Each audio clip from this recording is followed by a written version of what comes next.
അതേ, ഒരു പ്രശ്നമുണ്ട്. നീ വിളിക്കുമ്പോഴേ അറിയാം പ്രശ്നമുണ്ടോ? അതല്ല, ഞാൻ വണ്ടി പുറകോട്ട് എടുത്തപ്പം പുറകെ കിടന്ന വണ്ടിയുടെ മുമ്പിലിടിച്ച്. എന്തോന്ന് പുറകെ കിടന്ന വണ്ടിയുടെ? അതെ, ഞാൻ വണ്ടി പുറകോട്ട് എടുത്ത്, അപ്പൊ പുറകെ കിടന്ന വണ്ടിയുടെ മുമ്പിലിടിച്ച്. അത് സാരമില്ല, നമുക്ക് ഇൻഷുറൻസ് ഉണ്ട്, കുഴപ്പമില്ല. ഇൻഷുറൻസ് ഉള്ളതുകൊണ്ട് കുഴപ്പമില്ല. കുഴപ്പമില്ല. ഓ, രക്ഷപ്പെട്ടു. അത് എന്റെ പ്രശ്നമല്ല, അയാളുടെ പ്രശ്നമാണ്.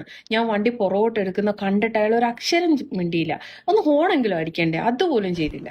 നിനക്ക് ലൈസൻസ് തന്നവരെയും വണ്ടി തന്നു എന്നെയും പറഞ്ഞു. ഞാൻ അയാളോട് പറഞ്ഞേ ഇൻഷുറൻസ് ഫീ. അയാള് കേക്കണ്ടേ, തൂറ് തെറിയ എന്നെ അറബി പറഞ്ഞേ. അത് ശരി, അറബിയുടെ വണ്ടിയിലെ കൊണ്ടിട്ടിടിച്ചേ? അറബിയെ അടിച്ചത്.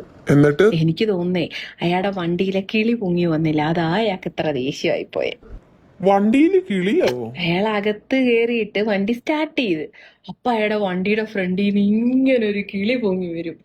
ആ കിളി പകുതിക്ക് സ്റ്റക്കായിപ്പോയി, അതാണ് അയാൾക്ക് ദേഷ്യമായിപ്പോയത്. അല്ലാണ്ട് ആ ബോണറ്റ് ചളങ്ങിയതിനൊന്നും ദേഷ്യപ്പെടില്ല. പഠിച്ചവനെ, റോൾസ് റോയ്സിലാണോ നീ കൊണ്ടിട്ടിടിച്ചേ? ഇതുപോലൊരു പേരാ അയാളും പറഞ്ഞു. ഞാൻ അങ്ങോട്ട് വരട്ടെ, നിന്നെ ശരിയാക്കി തരാം ഞാൻ. അത് ഇൻഷുറൻസ് വല്ലൊരു മാങ്ങാണ്ടിയില്ല, വണ്ടി കൊണ്ടിട്ട് റോൾസ് റോയ്സിൽ ഇടിച്ചേച്ച് കിളി പൊങ്ങി വന്നില്ല. നീ അങ്ങോട്ട് വരട്ടെ ഞാൻ.